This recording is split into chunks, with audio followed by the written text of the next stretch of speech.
Welcome to Tommy's Lunch Break Podcast. I am Tommy. And guys, I have no idea what the hell happened on my last live stream I did about 30 minutes ago. The computer or StreamYard said, F you, Tommy. We don't want to hear about your job interview. Get the hell out of here. And it booted me off. But I'm back. And I hope you guys are having a good day, because I am having a rough start to my day. Tried to go live, and that was a total disaster. So let's try this one more time. The Angry Buffalo Sports Fan. Princess is the best podcast producer in the game. She is. She's actually sleeping right now. I don't know if you guys can see her, but she's over there on the lazy boy, just kicking it. Robert Wilson, good day, Tommy. Good day to you, Robert. What's happening with your screen, Tommy? Oh, no. Are you serious? Something's going on right now? Oh, no. Good Lord. Can you guys hear and see me correctly before I move forward? Because if my screen is botchy or my audio is out, let me know. And I'll just have to try this lunch break podcast tomorrow, mañana, because I'm not going to do 3 times a charm today. I don't have the patience today. Yes, you good. Okay, all right, cool. I don't have no idea what happened earlier, guys. I was messing with the audio, was trying to get my background music on, and it just froze up, and that was the end of that podcast. So here we are again today. So let's continue where I left off before I froze on you guys. So Myles Garrett requests a trade from the Cleveland Browns today. I'll go ahead and read his statement and to you right now, and let me get to that. All right, so this is Myles Garrett today, issuing a statement to the Cleveland Browns fans. All right, here we go. As a kid dreaming of the NFL, all I focused on was the ultimate goal of winning a Super Bowl. And that goal fuels me today more than ever. My love for the community of Northeast Ohio and the incredible fan base of the Cleveland Browns has made this one of the toughest decisions of my life. These past 8 years have shaped me into the man I am today. While I've loved calling the city my home, my desire to win and compete on the biggest stages won't allow me to be complacent. The goal was never to go from Cleveland to Canton. It has always been to compete and win a Super Bowl. With that in mind, I requested to be traded from the Cleveland Browns. Sign Myles Garrett. So Myles Garrett is on the trading block. Now, will the Buffalo Bills call up the Cleveland Browns? They've done business in the past, so they have a relationship with Cleveland and Buffalo, as you guys know this, right? So dating back to Wyatt Teller, and then obviously Amari Cooper. So we have what I would think a good working relationship with the Cleveland Browns. So that's a good thing, right? It's a good thing. But what is Cleveland going to ask for Myles Garrett? Are they going to ask 2 first rounds? Or is it going to be something crazy? I mean, I honestly, guys, 2 first rounds, I might even be good for that. I might do that trade. I might even throw AJ Epinesa in there if they need a player, right? Look, man, where we draft is towards the tail end of each round, pretty much, most of the time. When you win, you get the worst pick. That's how it is of each round. And unless, you did a trade during the season and you got an extra pick in the round. But the Buffalo Bills are always at the tail end. So it's basically almost a second-round pick by the time the Buffalo Bills pick comes up, unless we trade up, which we don't often do. It's rare, right? We did it for Josh Allen in 2018. We did it for Dalton Kincaid, but we only went up a couple spots. That wasn't anything, oh my God, right? They traded way up to get this guy. They haven't done that since 2018. So we're normally picking late in the round. So giving up a first round, even 2, for a guy that you know can automatically put up numbers, right, is a game wrecker. You don't need to worry about Myles Garrett, right? You don't need to worry about, okay, can he catch up? Can he, whatever you might think about a rookie, right? Will he be able to start in this defense? Blah, blah, blah, blah, blah, blah, right? Myles Garrett, he's ready to go. Boom. You know what he can do. You know what he's able to do. He's a game wrecker.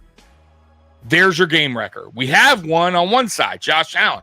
We don't have that, and we haven't had that on the defensive side. We thought we could get that maybe in Von Miller, but it was a pipe dream, right? It was a pipe dream, and we all knew it was a roll of the dice with Von, right? You were paying Von that much money because he was a Super Bowl champion. He was an MVP of the Super Bowl, and he still had juice in the tank.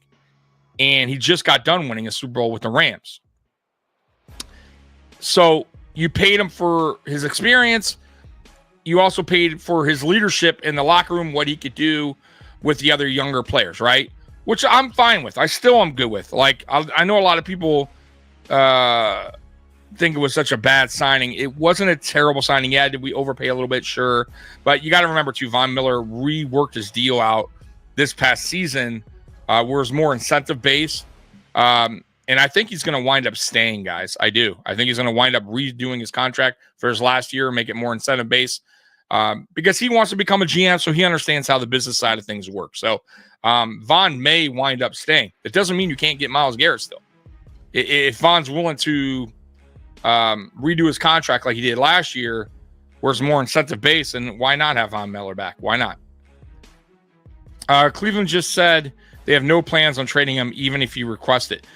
Look, that is true, right? Cleveland has, obviously they have the say, right? At the end of the day, but we've heard this play out before by teams, right? We're not going to trade him. We're not interested in getting rid of this guy. But I'm going to tell you right now, you don't want to, if you're Cleveland, you don't want that. You don't want a player on your team pissed off because you didn't do the right thing. At the end of the day, Myles Garrett served his time in Cleveland, right? Let's be real, right? Like, he gave them all he could for what he say, 8 years. You don't want to do your players dirty like that because it's hard to get free agents in there too. If you're a team that is unwilling to, work with players, right? Especially guys that have been around or stuck with your team through a lot of hardship. And Cleveland has been a rough spot for many years. So the right thing to do is to trade them. And if you're Cleveland, why wouldn't you? You are in a total rebuild mode. You fucked up with the quarterback and Deshaun Watson. And now you're gonna have to go out and draft yourself a quarterback and just eat that money, the Deshaun Watson contract. You gave up all those picks. Listen, that organization right there, man, they need a total rehaul. And I think they're moving their stadium too. Like, trust me, guys, keeping Myles Garrett is a mistake for them anyways. Get what you can, stockpile your draft picks, and hopefully you got a right GM in place that can draft good and maybe build something in Cleveland again. I don't know. They're a lot like the Jets, guys. They're dysfunctional. And desperate teams do desperate things. And that's what Cleveland did. That's what the Jets did with Aaron Rodgers. And I'm just glad the Bills aren't a desperate team. However, the Bills need to make a move like this to get to the Super Bowl. They have to. They can't rely on, because what we're doing ain't working. Like, we're getting close, but it's not close enough. Like, they got to do something in time.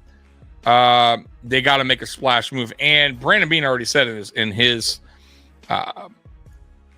postseason press conference said he's not going to be a big spender. Wow. Like, that does not surprise me. Right? And it shouldn't surprise everyone. He says the same thing every year. Now, he said that during the Von Miller signing that year, where he wasn't going to be a player on any big splash moves, and he wanted to sign Von Miller. So, will that hold true? We'll see. We have room. We have some money to play with, but if Bean's not looking to make any splash signings, I wonder what he does with the money, unless he's going to try to keep it in-house and give extensions out. Spin. Well, the no trade clause helps Buffalo for the chances of them being able to get Garrett. That is true. Listen, Cleveland will be really dumb. I got to be honest with you. If Cleveland gets a good offer and they refuse to do it because they just want to hold on to him, it's going to be another mistake on the Cleveland Browns mistake list, right? The I fucked up list of the Cleveland Browns, right? Let's just call it that, right? The I fucked up list of the Cleveland Browns, because they fucked up so much that would just be another one. You're not going anywhere. You need to start stockpiling up your draft picks. You need to get younger players in there. You need it's a total rehaul. There's no reason to hold on to a guy like that. Not right now. You're not winning anytime soon. You're wasting his career away. And now, by holding on to him, if you choose to do so, now you got an angry player. Now you got a pissed off player that doesn't want to play for you. And he said all the right things there, and giving appreciation to the Browns. Good 8 years. He became a man there. All the good stuff. He appreciates the fans. He loves the city. It wasn't. This isn't like a bad exit, right? Make it a clean exit. Get what you can get, which is going to probably be a lot, and get your shit right. Get your team right. Will they do the right thing? Who knows, right? Who knows? I think the dead cap is the only reason why Cleveland won't trade him. There's always a way, Spin, though. There's always a way. There's always a way. Trust me. Jessica, this Myles Garrett trade news is shaking up Super Bowl week. Something else to talk about besides that. Yeah. I heard a lot of people are boycotting the Super Bowl. Listen, let's be real, okay? We're going to watch the Super Bowl. You may not like it. You may not agree with it, right? You may think it's crap. By the way, the NFL, thanks to the Buffalo Bills again, looks like they're going to change another rule, or they're going to implement something into the 2025 season, which is, I guess they're going to do, what do they call it? Like, where they, for the football, right?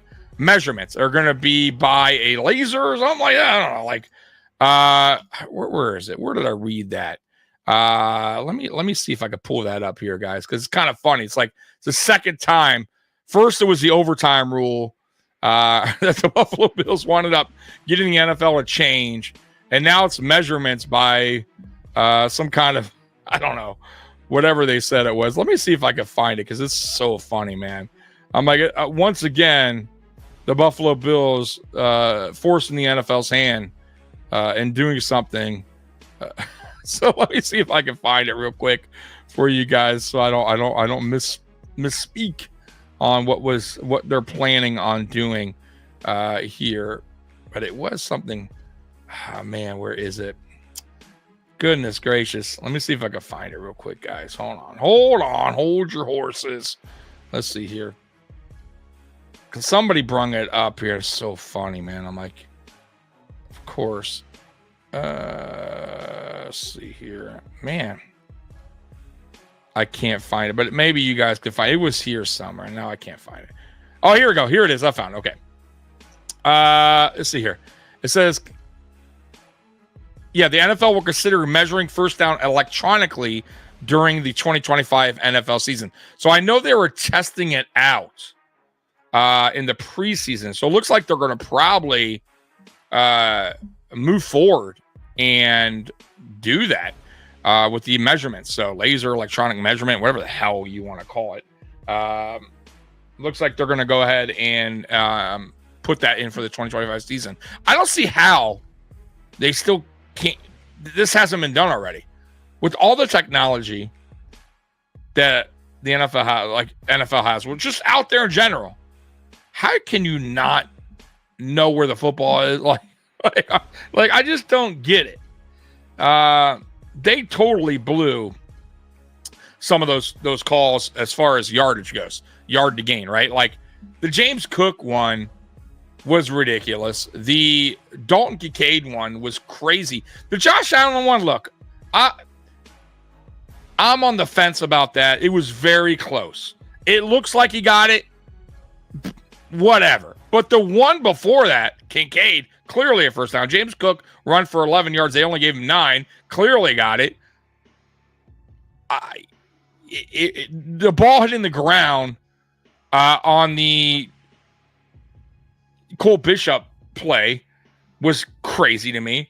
So there's a lot that happened in that game that I see why people are upset. I get it. I think we're still some problems with the laser thing. Yeah. That's what I heard. That's why they were testing. I think they were testing it out in preseason. But they can get it right.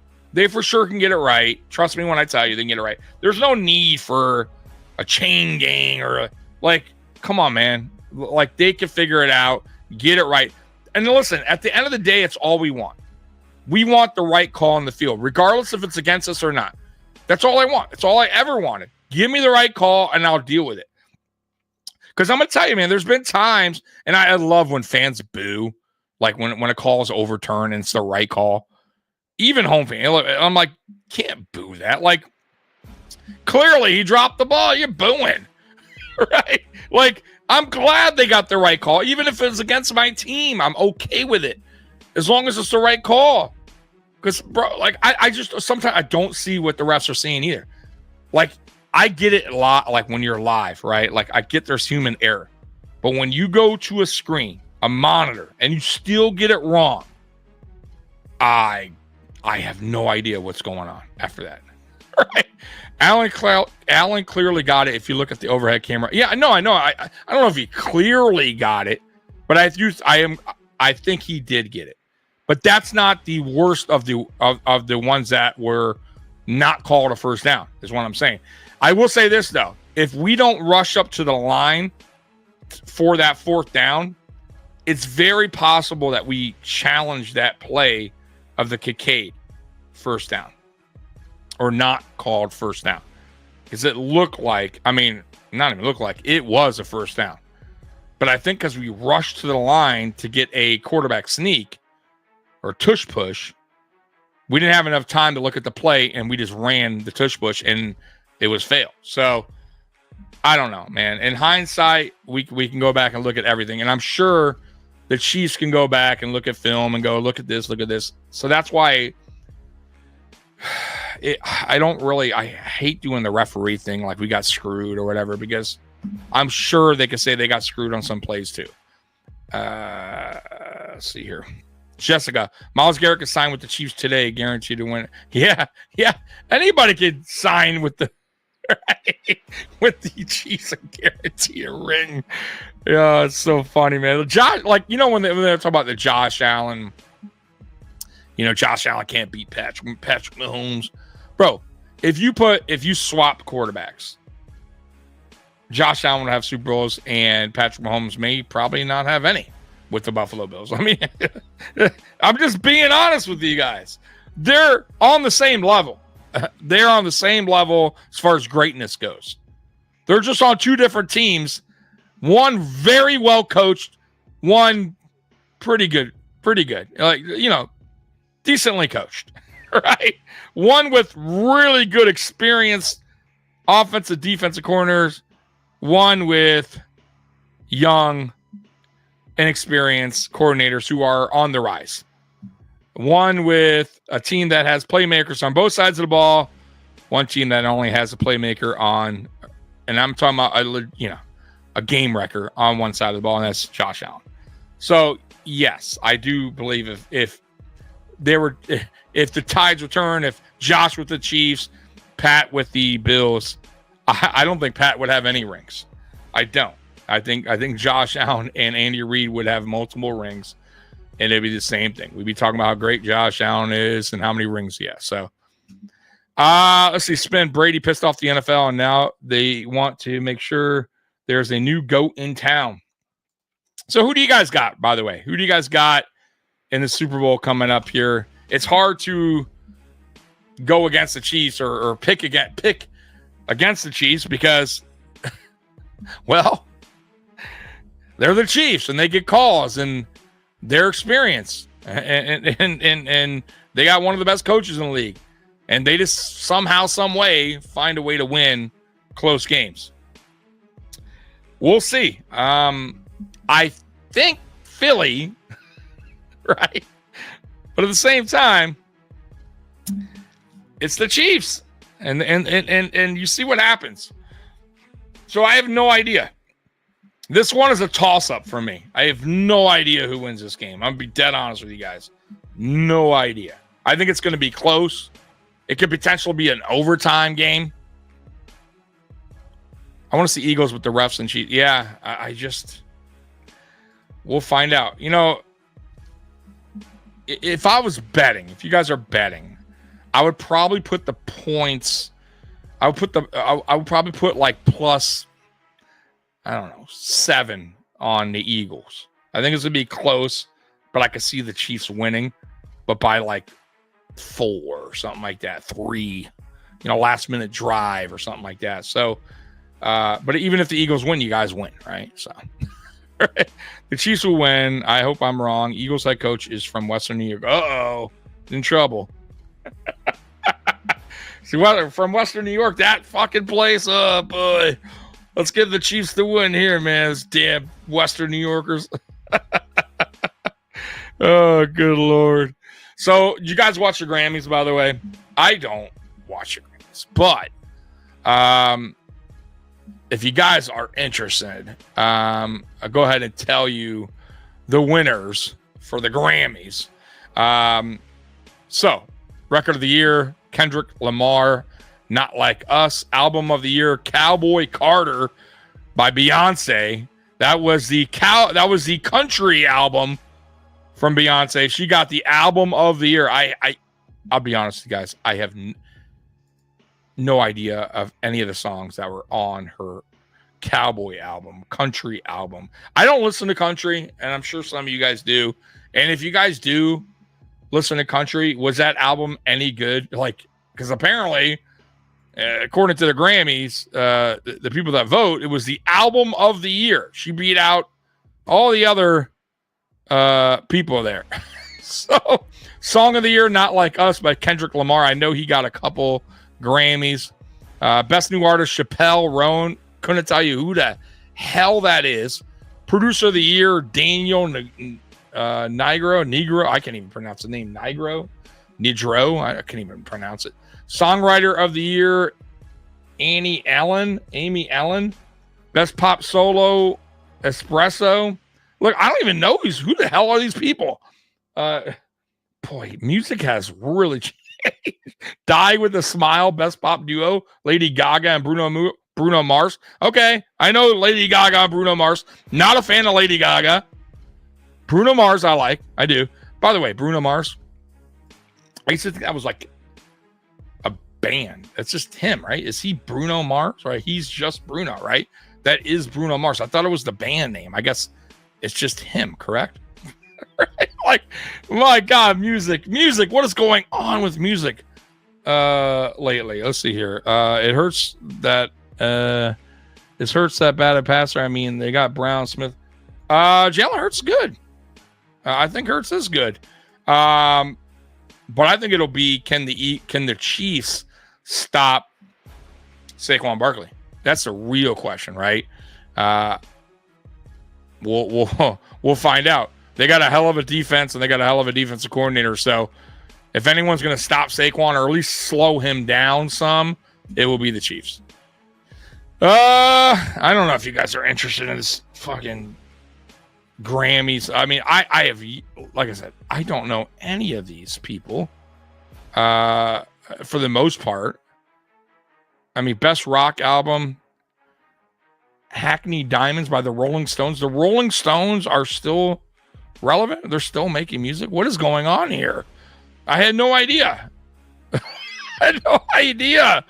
Best R&B song, Saturn by Rob Bizell. Okay, whoever you are. Best R&B album, 1111 by Chris Brown. I had no idea Chris Brown was even making music still. Apparently he is. Best rap performance, Kendrick Lamar. That's his third Grammy. I mean, best rap song, Kendrick Lamar. Best rap album by Alligator, Bites Never Heal. I never heard of the guy, Deshiel. My God. Music. What is going on here with music? Am I like just an old grumpy man? I mean, is this what's cool now? Is this the best country album, Cowboy Carter by Beyonce? Oh, good Lord. What is going on? Is it really? I mean, do any of you guys listen to country? I don't. So please tell me. If you listen to country, was Beyonce's album that great? Was it the number one country album? Like, in your opinion? Maybe I'm wrong. Maybe she's unbelievable in country singing. I don't know. It's just it's mind-boggling. Today's music is crazy. Listen, guys, I am a late 80s, 90s,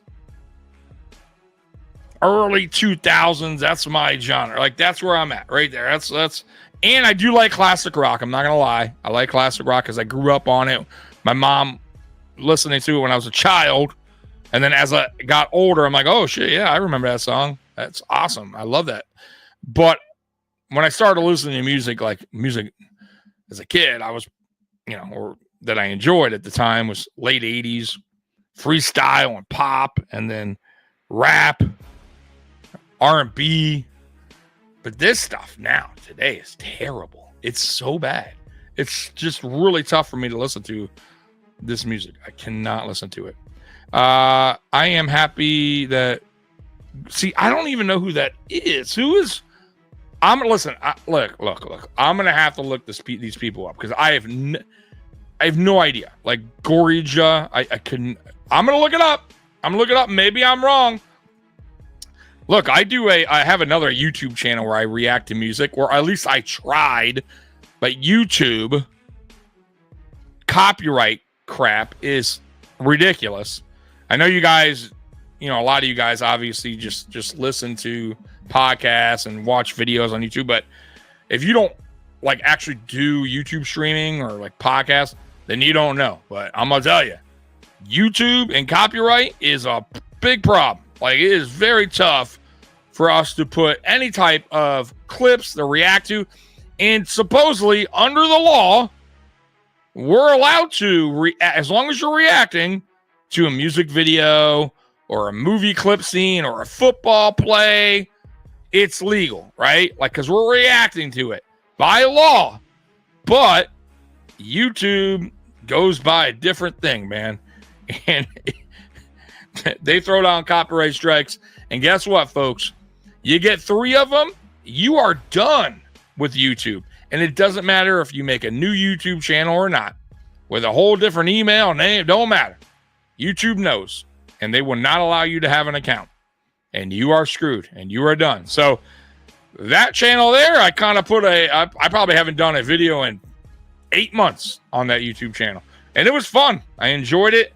Love listening to old music, reacting to older music, even newer music. People will be like, hey, try, listen to this song, react to it. I'm like, okay. But man, getting copyright strikes and giving copyright notices is not fun. So I didn't want to mess this channel up. So I totally stopped doing it. No, Spin, I know the rules, and it doesn't matter. It really doesn't. So you're saying, yeah, you can only pay for a certain amount of time. You need to pause. Yes, I get that. And I've done that. And if you go to any of my videos, which is on my other channel, Tommy's in the house, if you care to know, I do just that. I do. It doesn't matter.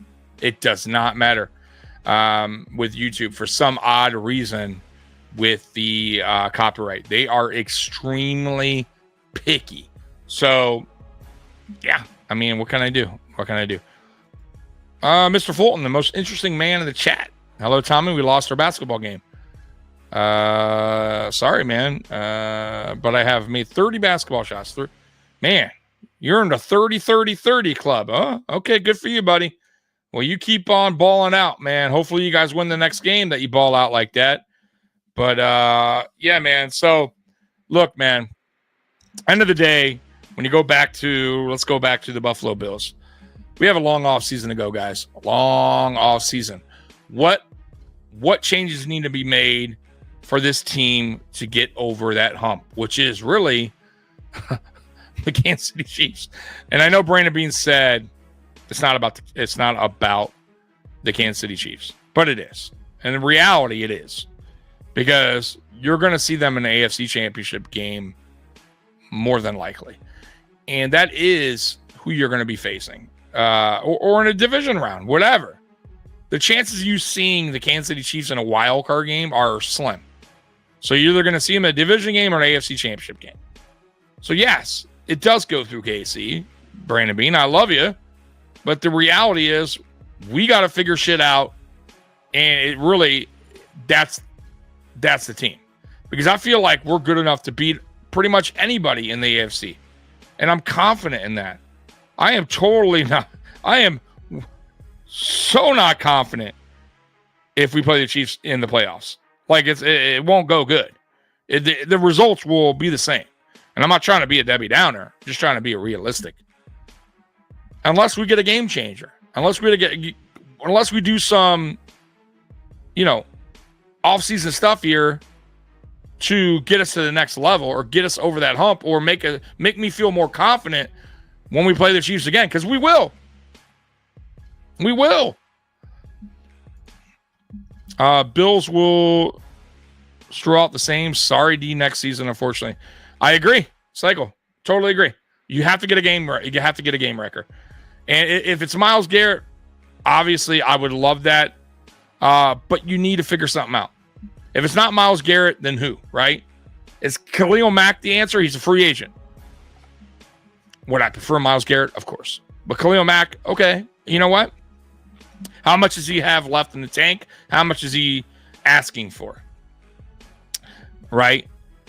Obviously, you don't want to overpay him, because I don't think he has a lot of years left of, where he's in his prime. I don't even know if he's in. Is Myles Garrett still in his prime? If he's there, he's on his way out of it. Like, so, I don't know. You got Crosby over at the Raiders, but does Tom Brady want to get rid of Crosby? Doubtful. Doubt it. Crosby loves the Raiders, by the way. Dude has like tattoos of the Raiders all over his body. He won't go nowhere. He ain't requesting a trade. You think he's going to request? He ain't going to. If they're going to trade Crosby, it's because the Raiders want to get rid of Crosby. Not because Crosby wants to leave the Raiders. That's not going to happen. The only one right now that's requesting a trade that wants out of his current situation is Myles Garrett. The Bills should be all over that, regardless of what the Browns said or not. That they're not interested, they're not going to trade Myles Garrett. Listen, do you all see Luka Doncic? I can't even say his last name. Luka got traded to the Lakers for AD. One of the best players in basketball got traded. Trust me, if the price is right, they will trade. Right? If it's a good deal, they will trade. Start coaching players to show up in big moments for big games. That's a start. Yeah, coaching. I don't know, man. I'm not going to even go down that road again, because I'm like just wasting my breath. Right? I'm wasting my time talking about McDermott. Y'all know how I feel about our coaching situation, right? I don't like it, but it doesn't matter what I like or don't like. McDermott's here to stay. By the way, you know who else is here to stay? Coach Smiley is here to stay. Yeah, our special teams coach, who's terrible. He's here to stay. So get used to it. He ain't going nowhere. So what we got to hope for is Brandon Beane gets this draft right, gets some good free agents, and possibly makes a big trade for a Myles Garrett. Or else, what you're going to see next year is the same results. And I keep telling you guys, it's no surprise. I'll give you the breaking news right now, and I already gave it to you. The Buffalo Bills will win the AFC East for the 6th straight time in 2025. Meaning the Buffalo Bills will make the playoffs. Again, no surprise. The Buffalo Bills will probably go to a division round or an AFC championship game again. That's not a surprise. That shouldn't surprise any of you guys here. That's not being cocky or anything. But I know this team, and I know how good they are. They're good enough to win the division. They're good enough to get past a wild card game. But after that is where it gets shaky. And especially when we don't make any moves. When we got a bunch of average to good players and one extremely great player in Josh Allen, who is the reason why the team makes the playoffs and wins the division year after year. Let's be real. Let's all be honest here. You think Sean McDermott could get this team to a playoffs without Josh Allen? You're crazy. You're nuts. It would never, ever happen. Never. We'll be a 4-win, 5-win team. So, Brandon Beane, better do something. Well, you need to get past Baltimore, Cincy. So if you built to beat KC, yeah, but listen, Spin, you don't get you're kind of missing the point. We beat Baltimore in the playoffs twice.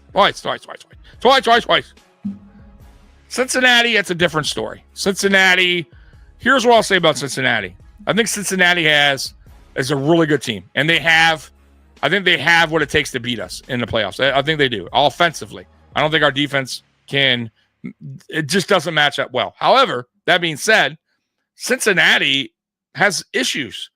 They start slow in the regular season. They either miss the playoffs or they barely squeak into the playoffs. So I'm not even thinking about Cincinnati because they have problems. And I think it's their head coach. That team should never have those kind of starts to a season that they do. You can't have that. Losing to the Patriots at home opening day? What? So no, look, man, the end of the day, there's one team. And look, and I understand you got to prepare for all teams. I get that. But at the end of the day, let's be real. It's the Chiefs. We have played them 4 times in the playoffs. You're 0 for 4. Over 4. Right? Guys, come on. I mean, it's craziness. They're the team. Unless another team beats the Chiefs before we see them in a division or championship, AFC championship, we're going to have to deal with the Chiefs. That's just the bottom line. Revamp the secondary defensive line and get pass rush. Offense is fine, just need some better receiving talent. Well, okay, so we need a defensive tackle. We definitely do. We need somebody next to Ed Oliver that complements him. That's a bigger DT. You have to get it. You have to. Daquan Jones, listen, I like him, but he's a shell of himself, okay? It showed last season. You got to get a bigger DT. You can't keep playing around these games, man. Ed Oliver's an undersized DT, but if you get a guy next to him that could take on 2, Ed Oliver one-on-ones, I trust him all day. Edge, you have to get an edge. You have to. You got to figure that out. As far as DBs go, you got to figure that out too. Kyrie Elam, listen, Kyrie Elam's going to be waived. He's not going to make the team. I'm going to tell you right now. He will not make the 2025 roster. And it's too late to trade him. Any value he had left is gone. Long gone. So you might as well just cut bait with him, and wish him well. Safety, I would even venture off in a safety. I don't trust Taylor Rapp can make it through a complete season. I just don't. Right? I like him, but I don't trust him to make it to a complete season.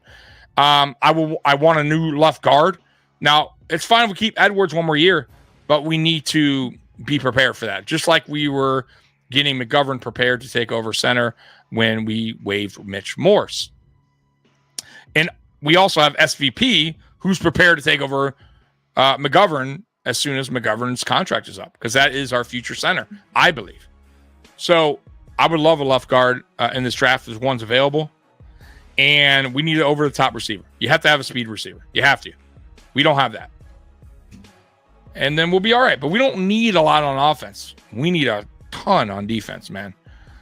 Being McDermott getting out of their old ways of drafting to draft a faster, physical, tough team and get away from the small defense and road grader left guard to be more. Yeah, exactly. I agree.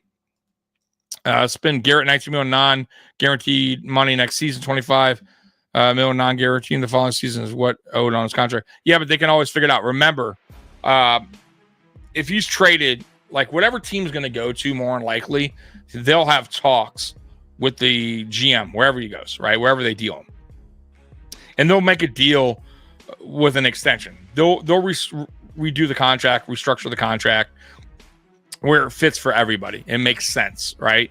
And listen, if you read what Myles Garrett wrote there, he's desperately wants to go to a Super Bowl, right? At this point, he's done a lot in his career. He doesn't have to prove, his stats are there. And like he said, his goal was never to be Cleveland to Canton. His goal has always been to win a Super Bowl. And sometimes if you want to go on a team that's a winning team, you got to take a little less, or you got to rework your deal if you really want that goal. So we'll see like I said, we'll see what happens with that. I think he would to make it happen if he really wants to play on that team. Sometimes you got to do that stuff. But we'll find out. I have I'm not a finance guy, and I don't speak for Myles Garrett. I have no idea. Pagula keeps the Bills at plates. Yeah, I'm not. I just think they're happy with just where they're at, man. Being a McDermott to do some deep introspection about their defensive line schemes, because Ford and Settle played very well this year than they did playing under. Well, first of all, Poona Ford never even really saw the field because Sean McDermott kept him in the doghouse for some reason. Poona Ford never understood why. He even talked to reporters when he was with us the year before and said, I'm doing all the right things in practice. I have no idea why I'm not seeing the field. You have to ask him, meaning Sean McDermott. And Sean McDermott continued to make him inactive. No idea why. Poona Ford was one of the better DTs last year with the Chargers. And Tim Settle had a good year. I'm not going to lie. I thought Tim Settle here and by the way, Tim Settle had playing time here, but he just didn't do much with it. And all of a sudden now he goes to Houston, different scheme, and he makes something of himself. It's scheme. I do believe that. And I almost believe Greg Rousseau left here, and all the people are like, oh, Groot's no good. Don't pay him all that much. We might be very upset when Groot goes somewhere where he fits in that defense scheme, and his numbers go up. I'm telling you guys, it's McDermott's scheme. Coach Smiley, yuck. That was disappointing to hear in Bean's press conference. And really, listen, it's not even up to Bean. It's up to Sean McDermott. Sean McDermott's the one that chooses to let who he wants to remain on the team as far as coaching staff goes. So really, that's not a Bean thing. That's a McDermott thing. So you're not going to blame Bean there. You're going to blame McDermott. The Bills need to rise out of McDermott's stubborn coaching. Absolutely. And you know what? He's stubborn as all hell. He's never going to change, bro. He's never going to change. You know what? Listen, him keeping Smiley around tells you everything you need to know about his stubbornness. He is not changing his way. McD already got this team to the playoffs with that line. Yeah. Spin, do you want to go back in time? We were a 9-win team. Okay. We barely snuck in because of a Cincinnati. By the way, guys, if you don't know, Spin in the chat, huge McDermott supporter. Huge. No matter what we say, he's going to spin it where McDermott is the best of the best. So if you really want to dial it back, Spin, you want to go back to that year, we can do that. We can play that game. Do you know that? No, you should know that McDermott benched Tyrod Taylor, the one that we all praise here and say, oh, Tyrod's the got us out of the quarterback that got us out of the drought, blah blah blah. Bro, Tyrod got benched for Nate fucking Peterman, Spin. You want me to repeat that? He got benched for Nate fucking Peterman, and we lost games. So we barely squeaked in at 9. But maybe we didn't need to barely squeak in, Spin. Maybe we could have had 10, 11 wins if we had Tyrod Taylor in before he got benched for Nate fucking Peterman. So don't give me that because of Sean McDermott we got in the playoffs in fucking 2017. Get the fuck out of here with that. McDermott was making dumb fucking decisions then. Are we really going to go there? You really think McDermott's made really good decisions? Listen, McDermott's a good head coach. I'm not going to sit here and tell you he's a bad head coach. But he's not a great head coach, and he gets out coached against the best in the league because he's not on that plateau. He's not there. He's not there. He's here. The rest are here. I'm telling you, man. But you want to act like McDermott is so special. He's not that special. His scheme is old. It doesn't work. It tells you everything you need to know this year. We are 23rd ranked defense in the NFL. The only reason this defense held was somewhat relevant is because we got turnovers. Other than that, we gave up a lot of points. We didn't get a lot of sacks. Look at our numbers. It went lower than last year. Tommy, that is a huge discount for Garret. Garret market value is $35 per year. No, I'm not, I get that. I'm just saying that wherever he goes, more than likely, Garrett's going to restructure the deal. Probably get a longer deal, like a added deal, like added years added up. Right, to make the deal longer, right? Make it make sense for whatever team is going to. Tommy, the Bills need to draft a physically fast DB. I've been saying that. We have the slowest DBs. I have no idea why we don't. It wasn't for Josh Bean and McDermott will be unemployed. I don't know. Man, maybe. Robert, maybe. I'm going to be honest with you. Look how bad, we were when Allen went out, even his rookie year. I think he missed 4 games.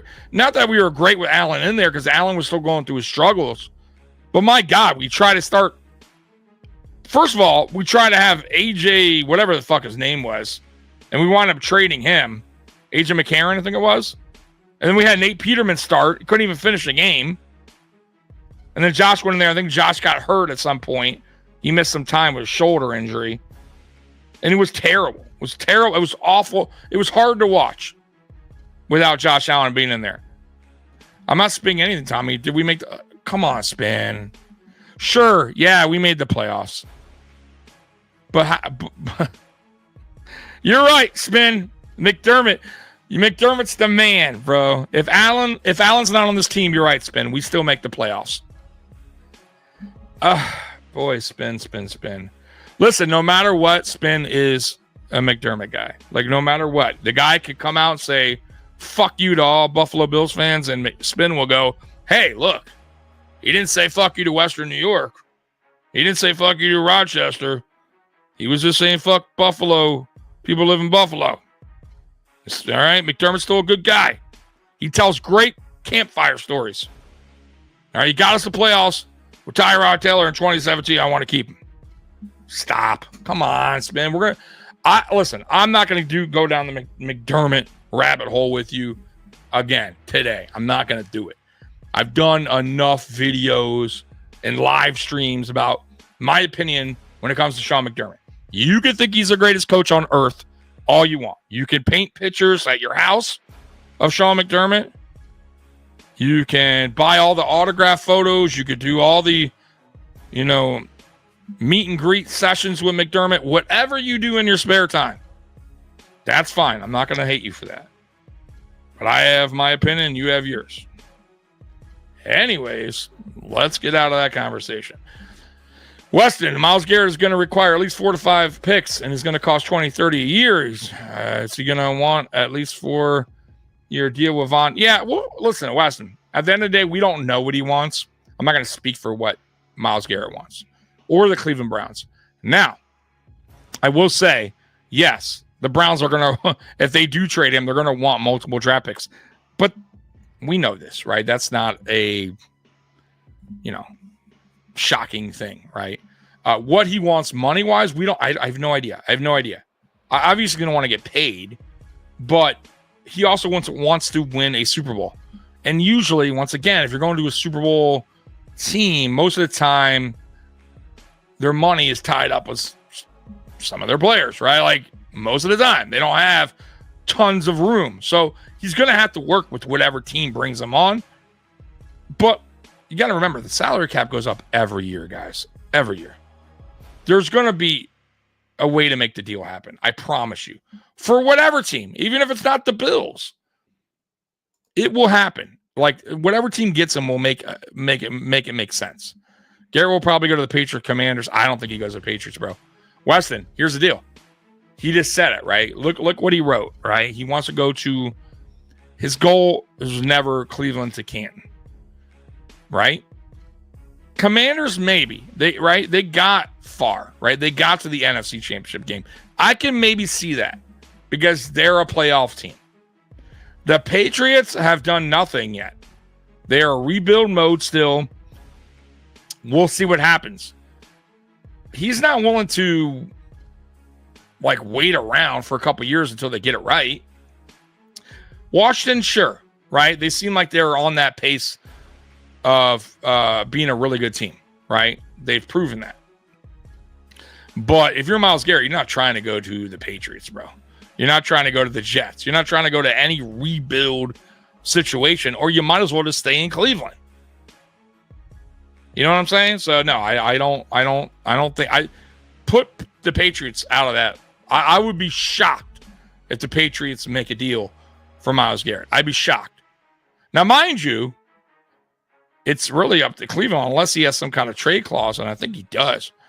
Tommy's right. It's definitely McD is the problem. He's not elite. He's not elite. He's a good coach.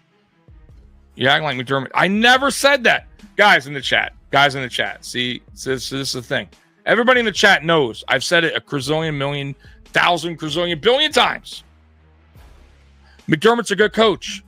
He deserves praise for what he's done here. I've said it so many times. Go look at my videos that when I've talked about McDermott. I've never discounted what he's done here. I've never even said he's a terrible coach. I think he's a good coach. But every coach has a ceiling. Just like when we sit here, when we sit here, we talk about players, right? This guy should be gone. Vaughn should be cut. He should, he's not worth that deal. He's good, but he didn't take the next step, right? Or he took a step backwards. We can be critical of players, but when it comes to a coach, oh no, hands off. Whoa, it's McDermott. McDermott he broke the drought. Whoa, hands off. Don't talk about McDermott. But we could criticize players. Oh, he reached the ceiling. He didn't reach the ceiling, right? Give him time. Don't give him time. Cut him, waive him, trade him. Oh, that's great. No problem. We're all no problem. But when it comes to McDermott, it's a problem. Why? Come on, man. I brought up a great point. No, y'all just Rex fucking Ryan, the one that everyone talks about and hates on, right? Oh, bad coach, Rex Ryan. Rex Ryan went to 2 AFC championships with Mark Sanchez as quarterback. Shouldn't he get more praise? Because he's been to as many championship games, AFC, as Sean McDermott has. What is the difference? Tell me, please. What? Where? Huh? Come on. Bring it. I'm telling you. You could get any coach here. I almost guarantee you. Almost any coach could get this team to a playoffs with this current roster. I promise you. With Josh Allen as quarterback, they will at least get you to a playoff game. I promise you. But you'll never see it. It's not going to happen because the goals aren't going to make a change ever. Why? Because we're constantly a playoff team. And that's cool and dandy. And I'm fine with that. But I'm not, right? Like, I'm fine with getting there, but I'm not fine with not getting to a Super Bowl. Listen. Let me dial that back. When the drought years were around, right, that whole 17-year process, and we finally got into the playoffs, and I was like, holy shit, right? Wow. And then we didn't make the playoffs in 2018, and then we made the playoffs since then, right? 2019, 2020, 2020. Well, eventually, you get to a point where you go, man, like, this is good, but I want more. I want better. And if you're just cool with staying with just being good, then we'll never be great. Like, then your expectations will always remain the same. My expectations for this team are way past the let's just make the playoffs. Like, let's just make the playoffs was back in, the drought years. Let's just let's just get in the wild card. And then eventually, what was our expectations? Eventually was to win the division. Let's be real, right? Let's win the division. And then our expectation was what? To win the AFC, which, by the way, we have yet to do. And then your next expectation should be a Super Bowl, right? Like, clearly. Like, come on, man. But it's a problem. Like, we're going to keep going down this same road, same path, same story. Bro, guys, I am reading the same story to you every season for the Buffalo Bills. It's repetitive. It's the same book with the same ending. There's no different ending. None. It's the same story. Tell me I'm wrong. Tell me, what have we done differently? How is the story any different from last year, from the year before, from the year before, from the year before, from the year before? Tell me, what has changed? What have we done different? Nothing. It's the same results. It's the same thing. Well, you sure talk like he is. You sure stick up for McDermott, like McDermott has, created gold. I mean, like, the guy's a good coach, but I truly believe with this roster that we can get any coach in here and get into a playoffs and do just the same as McDermott. You may think different, but I don't. The most unsettling thought of moving on from McDermott's Terry Bigelow is hiring a new coach. McDermott was better last year. Yeah, true. He was better, but what was the end result, Robert? The end result was no Super Bowl. Guys, come on, man. Like, what do you want from this team? Like, honestly, as a fan, as any fan, you want a ring. You want a championship. You want to experience that feeling, right, of winning a championship, whether it be in college, national championship, Super Bowl, an NBA. I got to witness the Pistons winning a championship in 2004. See, I didn't get to experience the back-to-back in 89 and 90 because I really wasn't paying attention much to basketball. So I can't be that guy where I'm like, hey, I'm a Pistons fan. Yeah, we won 89 and 90, baby. Like, I'd be fake because I wasn't really paying attention that much. But in 2004, I sure was, because I was watching from 90, I'd say 95, 94, 90. Let's say 94. 94 all the way to current, right? And we were terrible. The Pistons were awful for many years, like the Buffalo Bills. Nobody wanted to play for Detroit. And then all of a sudden we started making the right moves. We got Joe Dumars as GM. Oh, then he started making some changes and some trades and bringing some guys in that nobody wanted. And then he was making coaching changes and getting the right fit. And I know, once again, you guys, like, some of you guys are like, keep the coach that got you the playoffs. Well, guess what?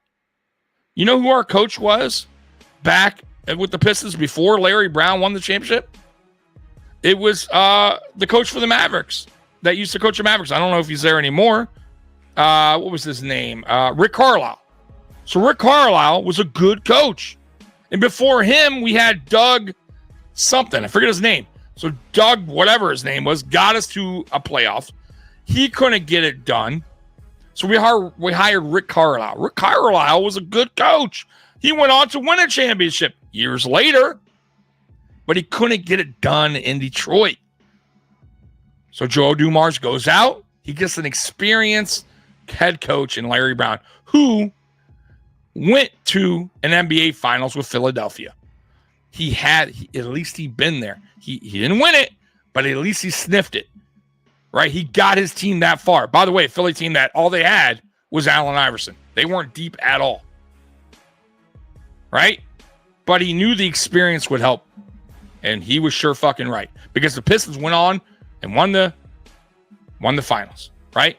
Won the championship 2004 and got back in 2005 and lost San Antonio, which was a great series.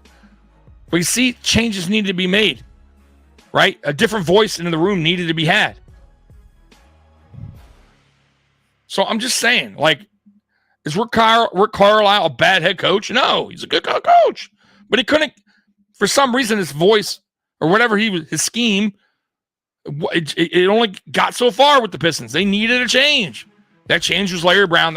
And by the way, won the NBA championship, right? But a lot of people they don't get it. So John Gruden wins a Super Bowl that McDermott. John Gruden wins a Super Bowl. The McDermott cult is crazy. Yeah, I don't get it. Bagula won't pay a premium price for. I get Gruden in a heartbeat. Rex Ryan, how many times he won the division? So what? See, here we go. This is a great point. Who gives a fuck about the division? Who cares? Who gives a shit? How many times? Who cares? You want me to? I guess I can go back and look. You want me to look? But how many times did Rex Ryan get to an AFC championship game with a way lesser quarterback than Josh Allen? Not even sniffing Josh Allen and Mark Sanchez. Twice as many times as the great McDermott. But you want to act like McDermott's is unbelievable. But yet you want to diss or say Rex Ryan's bad coach. Maybe not you, but other people. So what's the difference there? I mean, I could go back and look at Rex Ryan's coaching career. You really want me to? I can. I can, just to please people here. Why not? Rex Ryan. Let's see. Rex Ryan coaching career. Let's see. Let's see if I can pull that up for spin. You can spin. Let's see. Rex Ryan coaching career playoffs. Let's see. Let's just dive playoffs. Let's do playoffs, right? Why not? Let's see here. Okay. So, started there in 2013 as the head coach of the Jets. So here we go. So Rex Ryan. In 2010, he was 11-5. He made it to the playoffs. At 20, I'm sorry. Let me dial that back. In 2009, I apologize. 2009, he was 9-7. He made the playoffs, right? 2010, he made the playoffs at 11-5. He's 2-1. That's when he went to the championship game. And then, so he made it to the playoffs 3 times. And he also was with Baltimore as a defensive coordinator and made it to the playoffs multiple times as well. But I don't care. At the end of the day, look, it's not about how many times he made the playoffs. Are you saying the Jets are a better team than the Buffalo Bills roster-wise? No, they're not. Are you saying Mark Sanchez is a better quarterback than Josh Allen? Of course not, right? So how does he get to a team to the same thing that our coach does in 2 AFC championship games with a way less quarterback. And what's the difference? It don't matter how many times you make the play. I could give a shit if we miss the playoffs and next year we win the Super Bowl. The end result's the end result. If you're knocked out of the playoffs, the regular season and the results of you getting the playoffs, who cares? I don't think people, like, I think you guys are missing the point, man. Like, I think, listen, at the end of the day, I think, Spin, I'll be real with you. And obviously, I love you. You're on here a lot. You represent Bills Mafia to the fullest. You're awesome to this channel. But here's the deal, man. I think you're just happy with making the playoffs. I think you're content with that. So no matter what, you at the end of the day are going, hey, you know what? We're good enough. We made the playoffs, and that's all I'm good with. You know what I mean? Like, if we didn't make Super Bowl, who cares? We made it to the playoffs. I can't do that anymore. I can't be that guy. Like, I don't get why certain fans are cool with that. Like, listen, when I was young, I would do that.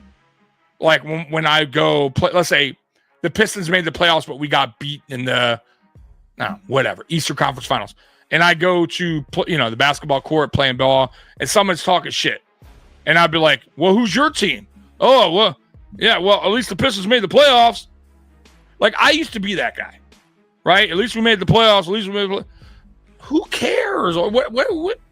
What does that do? If you're doing it every year and it's the same results, you exit the playoffs, exit the playoffs. Who cares? What does it matter? I don't get that philosophy. I don't get that way of thinking. Like, you should want more, man. Why are people like, that's what I'm saying when it comes down to the Bagulos. They're business owners, and I get that. Like, they're all about that money, right? And if you're winning and you're putting butts in the seats, then to them, that's what really, at the end of the day, that's what matters. Oh, and by the way, merchandise, right? Jersey sales, all that shit, right? Obviously sponsorships, right? The more you win, or as you're winning each year and each year, making the playoffs, the more sponsors come along, right? The more jerseys are being sold, right? The stadium's always packed. That's all it's about right here. I mean, of course they want a Super Bowl one. I mean, but it's not really, but they're still cool with what they got. Like, no matter what happens at the end of the day, it's about the money for them, right? I'm just being honest with you guys. And I want more as a fan. I want a Super Bowl. I think we should all want a Super Bowl at this point. Josh Allen's wasted career last year. I would give you pushback, but I'm good with McDermott. I never said nobody can win with Allen. I'm just saying they're not doing better. Okay, Spin. What are they doing? What are they not doing better than McDermott? So McDermott has gotten to those playoffs, let's see here, 7 out of 8 years, right? We've gotten to 2 AFC championships. Just 2. We've lost, obviously, both. So we've lost 5 division rounds. No, I'm sorry. We lost 1 wild card. Wait, let me take that back. We lost 2 wild cards, 1 to Houston, 1 to who was the next one we lost to? It was Houston or was it just Houston a wild card? So we lost to Houston, and then we lost division rounds, and we lost 2 AFC championships, right? But so how can they do better? Like what? Get past the wild card game more than once? I don't like that's not doing it for me. It's just not doing it for me at the end of the day. It's not.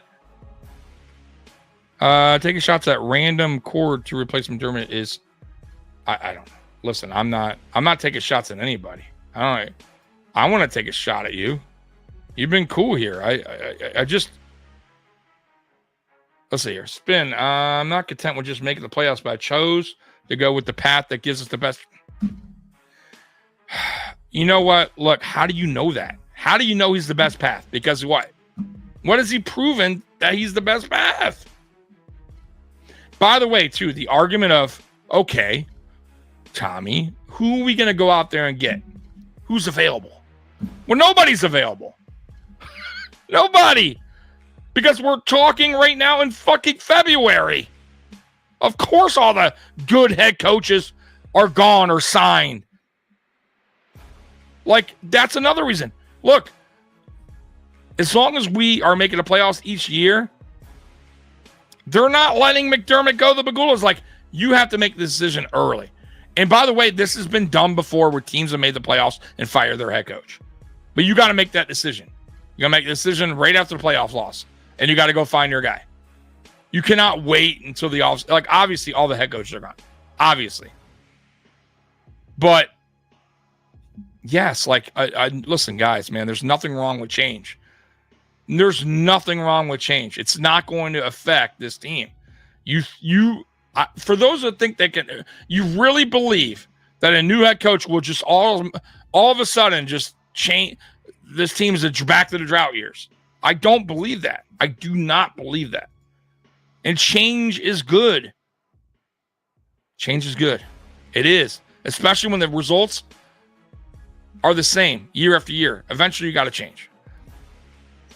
Getting to playoffs is a given to this point. Exactly. Because we know we could do it. I want the Super Bowl. That's what I'm talking about. Chill. Exactly. Like, I have yet to go into a season.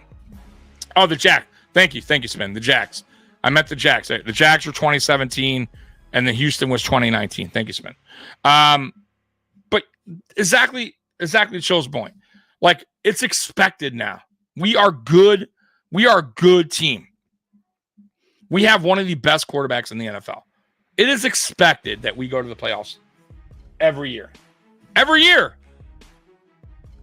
But as a honest fan of the Buffalo Bills, it's not expected we go to a Super Bowl. It's not, because I don't trust McDermott. I don't. And man, I didn't want to get down this McDermott rabbit hole. I really didn't want to talk about it today. I didn't, because it doesn't mean anything anymore. I know the end result is the end result, which is McDermott's not going anywhere. Tommy, the only coach that fits your criteria is Andy Reid, and that's not true.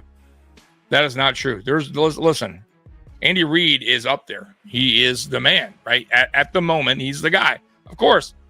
But there's also another head coach that's in the Super Bowl right now. There's also other head coaches that have been to Super Bowls or won Super Bowls. Like, listen. Sometimes you have to make a change. You can't keep rolling with the same thing, the same voice, the same scheme. It's okay. Like, I don't get why people are afraid to change in life in general. Like, you could go to the same restaurant over and over because the food is good. Like, you're just like, hey, I've gone to Mario's Pizzeria for 25 years.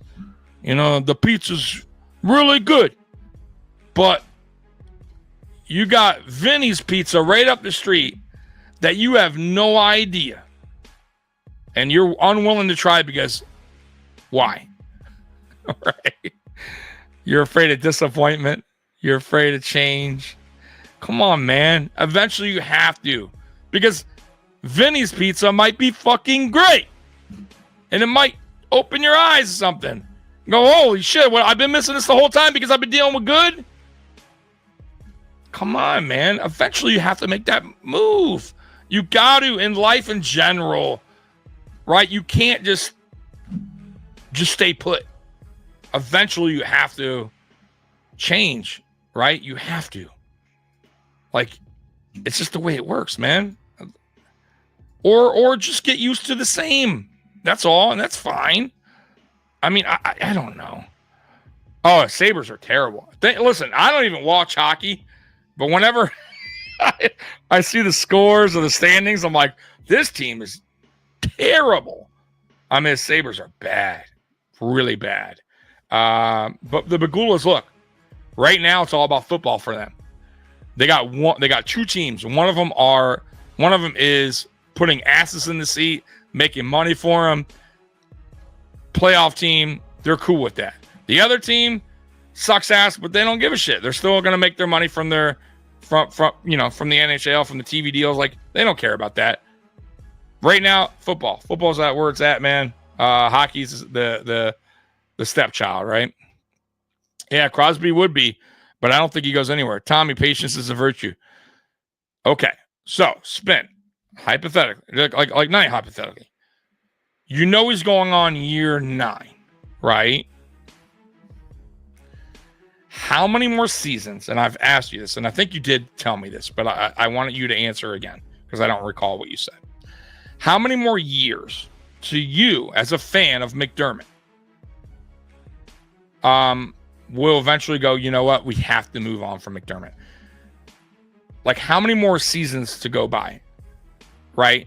Because here's the problem, and I've seen it way too many times in all sports, basketball, college football, pro football, where a team sticks with their head coach or their GM way too long because he was a winning coach, but he never could get that, couldn't quite get the team there, but they hung on to him way too long.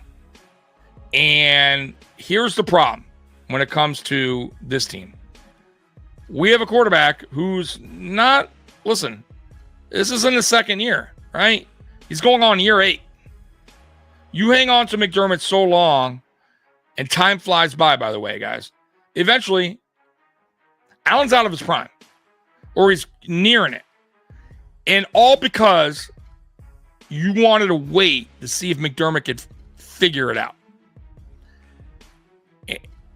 Guys, it would be a drastic mistake.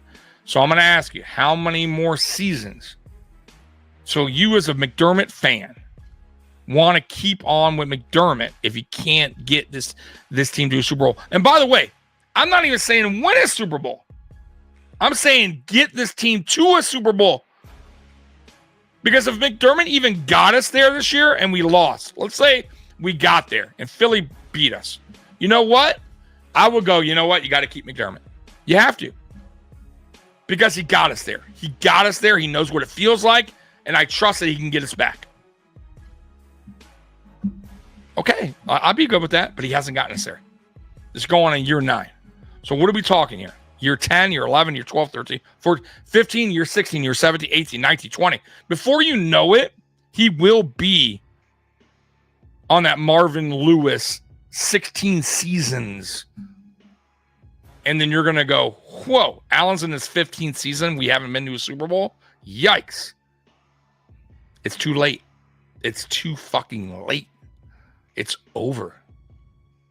And we've wasted away Josh Allen's run because we are waiting around to see if Sean McDermott and his, can figure it out. He's a good coach, but I think there has to be a change. He has to lose the locker room. No. So he's not going anywhere. So, all right. So look, he didn't answer the question because that's not the answer. That he has to lose the locker room. How do you know he's going to lose the locker room? Who tells you he's going to lose the locker room? How would you ever know? You think that's ever going to get revealed that he lost the locker room? It's never going to happen. There was a book, not a book, but there was an article published about Sean McDermott, a hit piece, right? About how players and coaches, former coaches, weren't happy with it. It don't mean nothing. Didn't steer nobody's opinion. But that's not the answer I'm looking for. How many more seasons are you willing to wait before you as a McDermott fan say, you know what? We need a new voice. We need a new voice in the room. We need a new scheme. Now's the time. So I'm asking you, because that's not the answer. The answer you gave me is weak. I want to know how many more seasons that you are willing to wait. And if your answer is I'm willing to wait as long as it takes because I trust them, then you know what? I'll take that. I will take that. I will take that answer. If we in the NFC, McDermott has teams, you don't know that. You don't know that. You don't know that. Allen needs more weapons. Yes, he does. McDermott lost the locker room before with his idiotic benching of Tyrod for Peterman. Yeah, that was pretty fucking stupid, wasn't it? Bean would know. That's how many seasons, Tommy, whether he either regresses as a coach or loses the locker room. So that's not. See what I mean, guys? Like, Spin, that's not the answer I'm looking for. Just be honest and tell me you're willing to wait until he decides to go. I'll deal with that. But see that, you see what I'm saying, guys? Like, that's my point. I have yet to get an answer. It's not just Spin. It's not just Spin. I've yet to get an answer from anyone that is on the McDermott train to give me a proper answer of how many more seasons until they jump off that train and go, you know what? It's time for a coaching change. Because fans like you, no offense, when I was a Piston fan and Rick Carlisle was getting the team to the playoffs over and over, and there was, by the way, Rick Carlisle fans out there of the Pistons at the time who were like, why are we getting rid of him for Larry Brown? I don't get it. Rick Carlisle's gotten the team to the playoffs multiple years. What are we doing? And people were upset. And we get this Larry Brown guy. Oh, shit, championship. Oh, fuck Rick Carlisle. Just like that. Boy, just like that. So imagine you keep Rick Carlisle and you don't go and get Larry Brown and you make it to the playoffs and you make it to the playoffs. You remember a guy named Flip Saunders who was unbelievable regular season head coach? Playoffs all the time. Every year, playoffs. Every year. He could even get to the team to the Western Conference Finals. Matter of fact, came to the Pistons, got us to the Eastern Conference Finals like 3 straight years. Couldn't get past that because he buckled under pressure. Wasn't for him. He could never figure it out. But you keep going through that, right? Because you like the head coach. And he's gotten you to the playoffs. He's gotten you kind of far. And you want to believe. And then all of a sudden you're like year 11 in, year 12, and year 13. You still want to believe. But look, man, clearly I'm not going to, you're stamped in on McDermott, and I get it. Look, I mean, I don't get it, but it is what it is. It is what it is. There's no turning your opinion on that. And as long as we're getting into the playoffs, in your view, that's good enough, and McDermott's here to stay. And that's fine.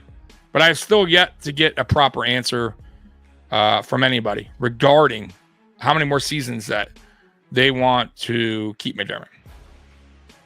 I can predict the future. I say it every year, and I pretty much predicted it. I don't think McDermott will win us a Super Bowl. And I'm not being a Debbie Downer. I'm being honest. I mean, what's wrong with that? You could think and dream, and that's fine. And look, I told you, I was so confident that I told you guys I'd be willing to put a tattoo, I love McDermott, on my body if McDermott got us to a Super Bowl. Didn't even get us there. That's how confident I was that he couldn't do it. That's terrible. I shouldn't even feel that way. I should feel like this guy could get us to a Super Bowl. I won my bet. I mean, that was easy. It's crazy. It's just crazy. Trade our first. Let's see. This is what I would do this offseason. Trade our first, 4th and 5th, future 3 for Garret. Sign linebacker Khalil Mack.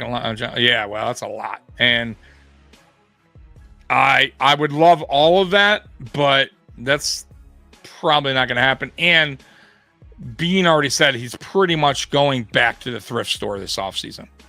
So, I mean, I would expect some thrift store type players this year in the offseason to be signed to the Buffalo Bills. Now, some of them might work out. We've had some that did last year. So maybe we get lucky and he finds some guys on low cost contracts that work out. I'm stamped in on not. I know that. I know you're. Listen, Spin. You're McDermott's dude. Like, whatever you are, I don't know what you're doing over there. I get it. You're painting pictures of the guy.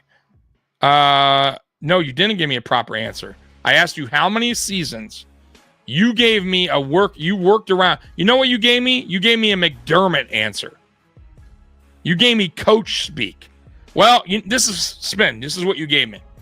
Post-game losing McDermott speech. Well, we got to look at the film. Well, we left some plays out there we wish we could have back. You gave me coach speak. That is not the answer I wanted. That's not the question I asked you. I asked you how many more seasons. I didn't ask you until he loses the locker room. You would never know if he loses the locker room. So how the fuck is that even an answer? You would never fucking know. And will he lose the locker room? No. He's been there 8 fucking years. You're with somebody almost every day for a football season, 6 months, you get feelings for that person, right? They start to become like a father, like a brother. Like you begin a really good friendship. You start to love that person. And I respect that. That's fine. So you think they're ever going to be like, oh, fuck McDermott, fuck this? Of course not. It's never going to happen. They respect the guy. They've been with the guy 8 years, a lot of these guys. Deion Dawkins has been there forever. Josh Allen, like, nobody's ever going to be like, McDermott's this bad guy. He's terrible for the locker room. Never. It's never going to happen. So if you're waiting on that, then fine. I guess that's your answer, but that's not the question. I asked you how many seasons, and you don't want to answer it. So let me rephrase it since you answered to that, since you gave me that shitty coach, that fucking head coach bullshit answer you gave me. Let's say he doesn't lose the locker room, which he's not. And we're 15 seasons in. Still no Super Bowl. You're still good with keeping him? So basically what you're saying is you just want him here forever until he decides to retire, because guess what? He's not losing the fucking locker room. What makes you think he's going to lose the locker room? He's not an asshole. I never said he was a bad person. I never said he's going to lose. He's never going to lose the locker room. You think Josh Allen's ever going to throw him under the bus? By the way, we fired Ken Dorsey, and Josh Allen was upset. Did not want Ken Dorsey to be fired.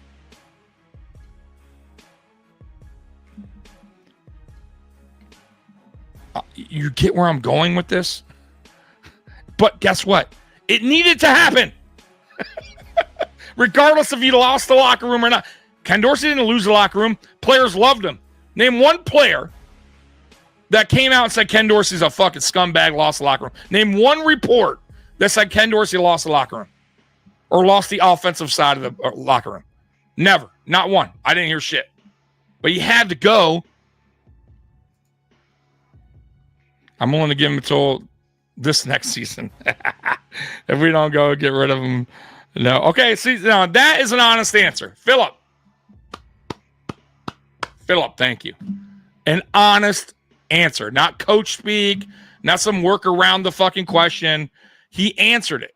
He's willing to give him one more year. That's all I wanted. Like, that's a honest answer. Thank you, Philip. You're the first. You're the first. You really are. Because nobody else is willing to give it up. Apparently just you. Right? Get this out of the way. Tommy, confident in down here where the Bills didn't go all out to eat the dead cat. Look, man. I don't know. Yeah, I'm not going to. I don't know. It's not a workaround. It is a workaround. That's not the answer. The answer. Okay, so where we go? In 2 years. And the answer is 2 years. Thank you. If you're losing is 3, then the answer is 3. Bean wouldn't know. It's not up to me to fire. I never said it. By the way, this is just a podcast where we talking shit. It's not up to me either. If it was up to me, he'd be fired already. All right. Clearly. I would have fired his ass after 13 seconds. He'd be gone. Because that was unacceptable. It was terrible. He'd have been fired right there. Okay? But it's not up to me. It's not up to you. I get that. Like, no duh. Like, I understand that. But it doesn't mean I can't talk about it. It doesn't mean I can't voice my opinion. And you can't. Hey, listen, you can too. That's what you're here for, right? You're voicing your opinion. I get that. I just wanted a right answer. I wanted a real answer, not a work around the question answer. Well, what if it's like, no, bro, that's not it. That's not it. That's not it. You know, if you're like a store manager and your employees keep fucking up, but your still sales are okay, eventually you have to fire the fucking manager because he can't get the fucking right people and he's doing something wrong. I don't want just okay sales. I want great sales. Eagles fired a coach 2 years after winning the Super Bowl. Hey, you know, listen, now that is ballsy. I ain't gonna lie. Like, that's like, if my coach won a Super Bowl, it'd be tough for me to fire him. But I understand eventually, you know, maybe GM and coach or owner, they start beefing or clashing or whatever. And maybe you need a change. I kind of get that. For me, it'd be tough. Like, that's why I think it's so tough for, like, Pittsburgh or Tomlin, right? Tomlin has a Super Bowl ring. Though Tomlin hasn't been back since, it's tough to get rid of him because he has that ring. It means a lot. It does. Yeah, Spin, you're right. That is right. Like, Spin, you are right on that. Like, I don't know about 15 years, but we're definitely winning the division for the next couple years, for sure. Like, there's no doubt in my mind. Because I don't trust Miami. I don't trust the Jets. And I think the Patriots are still a couple years away, a year or two away from giving it some kind of fight. So definitely I would say at least 2 years, where until the Patriots are giving us that battle, right? But once again, I don't care. Like, if you're a Giants fan, for instance, when you won the Super Bowls against Brady, I don't think they won the division that year. I could be wrong. I'm pretty sure they snuck in as a wild card.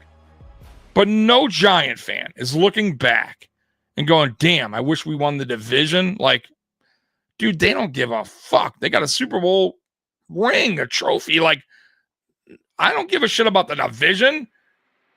Get in there, get hot, and win a Super Bowl. The end of the day, of course, divisions are cool. I want it, of course. But at the end of the day, the result is the result. Super Bowl or not. Like, it's either a Super Bowl or bust for me. Like, at this point, being a Buffalo Bills fan, we're good. We are a very good football team. There's no reason why we shouldn't have gone to a Super Bowl by now. I'm sorry. Like we should have been to at least one by now. And I'm not even saying win one. Do you hear what I said? We should have gone to at least one. And I don't think is that bad of me to say that? Like, I don't think it is.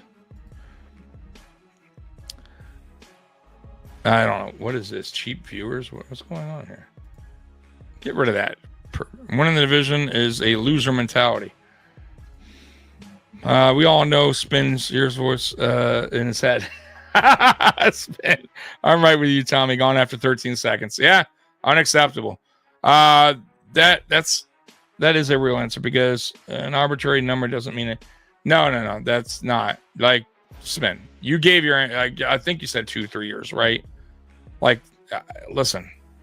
I asked you how many more seasons. I didn't ask you about losing the locker room.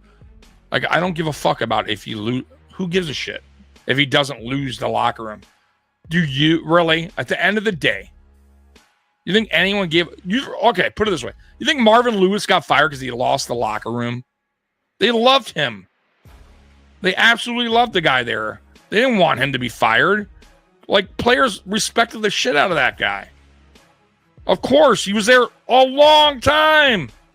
You grow to respect and love the coach that's been there that long, or anybody that's been there that long, right? Even if it's an assistant coach, just some worker. You get feelings for these people. I get it. You see them every day, practically. For that many years, you start to get a relationship with them or that person. Like, that's normal. Like, unless you're a total asshole, right? And that's not McDermott. McDermott's not a dick, so he's never going to lose the locker room.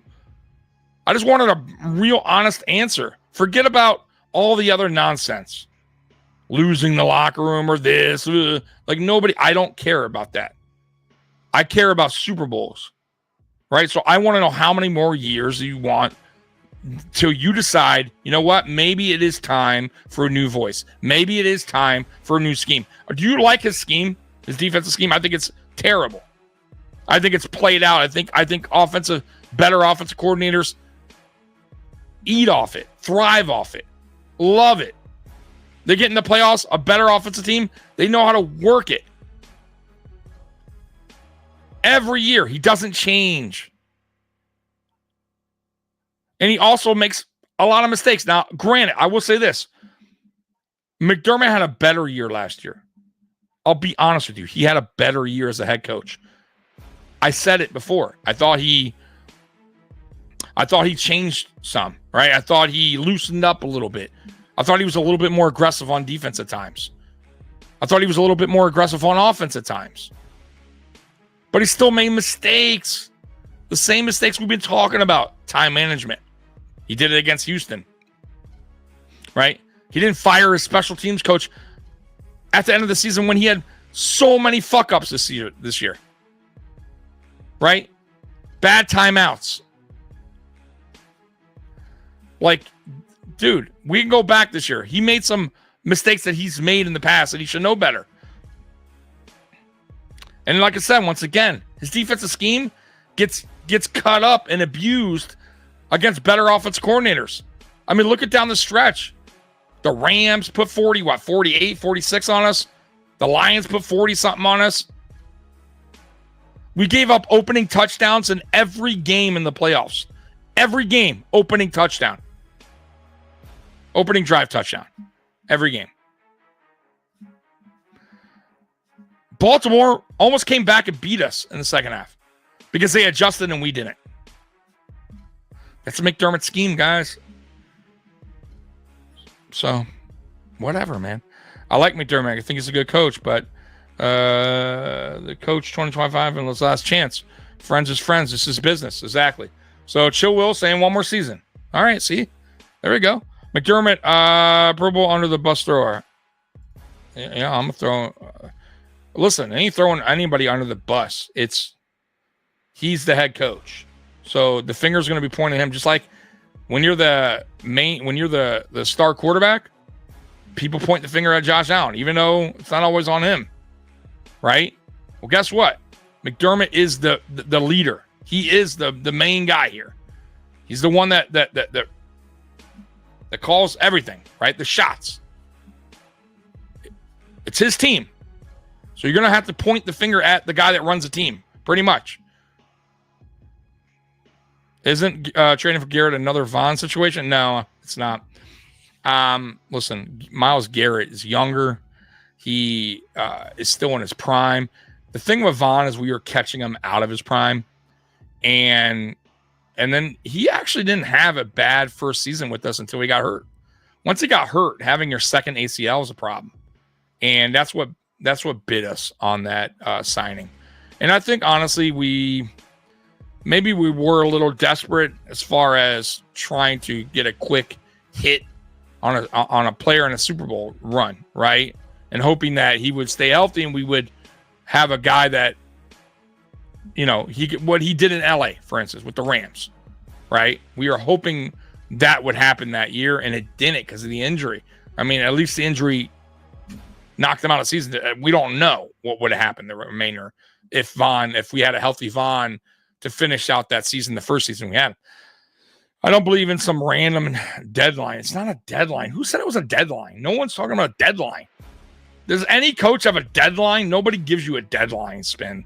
You're missing the point. He's here he's going on 9 years. You think any coach that lasted a long time had of course not. But you eventually have to move on. You're missing that. You're like totally missing the point. I simply asked you a real easy question that, by the way, a couple people have answered already. They're willing to give him another shot in 2025. That's fine. At least that's an honest answer. You're just going around it. Well, this, that. There's no timeline. Who said there was a timeline? Obviously not.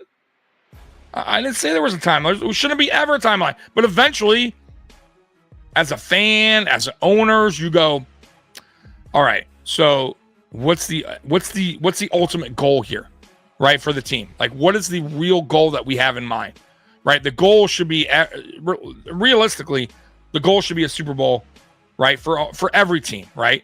But in like reality, a Super Bowl goal should be for the teams that have been making the playoffs, right? The Baltimores, the Buffalo Bills, right? I guess the Bengals when they do. Like, realistically, on some of these teams that are continuing to get there, except for the Chiefs, because they continue to win. But, I mean, like, the goal should be a Super Bowl in time. Should not just be the same result every year. Well, we're a playoff team. Like, that shit gets old. Like, it gets real old. You know what I mean? Like, I don't know. I think for you, Spin, what it's going to take is losing seasons. Which, guess what? It's not going to happen. The only way we have a losing season is if Josh Allen gets hurt. That's it.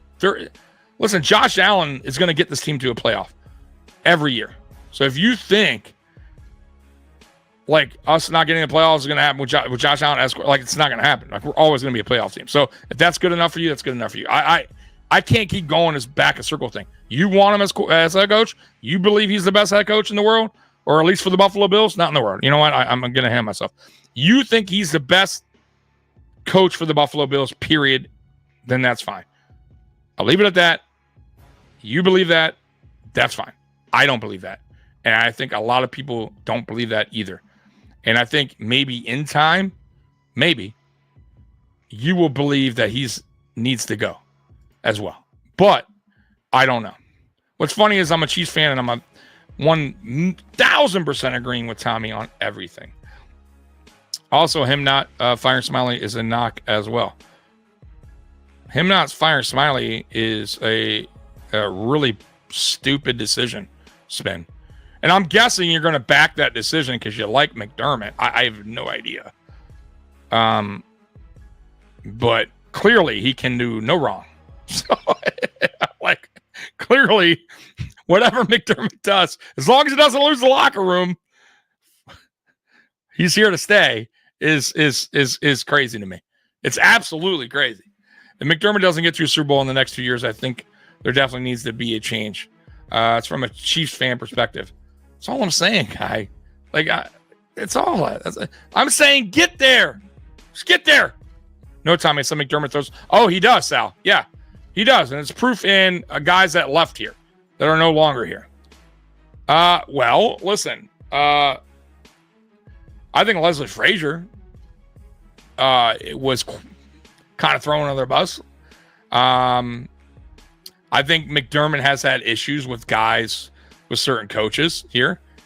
I believe that. I believe Chad Kelly left for a reason and took the same position as wide receivers coach for the Jacksonville Jaguars for a reason. I think Dable and him clashed big time for a reason. McDermott, listen, here's the deal, man. You can believe it how you want to believe it. You cannot believe it. Whatever you want to do.